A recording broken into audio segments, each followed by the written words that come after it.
একটা মেয়েকে জিজ্ঞেস করা হয়েছিল বিয়ের আগে আর পরের মধ্যে পার্থক্য কি। তখন সে বলেছিল, বিয়ের আগে ছিলাম বাবার বাড়ির মেয়ে, আর এখন হয়েছে শ্বশুর বাড়ির বৌমা। আগে আমার মুখে সবাই খাবার তুলে দিত, আর এখন আমাকে সবার মুখে খাবার তুলে দিতে হয়। আগে একটু ব্যথা পেলে চিল্লাচিল্লি করে সারা বাড়ি মাথায় তুলে ফেলতাম, আর এখন অনেক ব্যথা পেলেও একটা শব্দ করি না।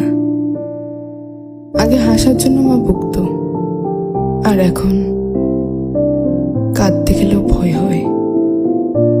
আগে একটু মন খারাপ হলেই মা বুঝে ফেলতো, কিন্তু এখন ভেতরটা চুরমার হয়ে গেলেও কেউ টের পায় না।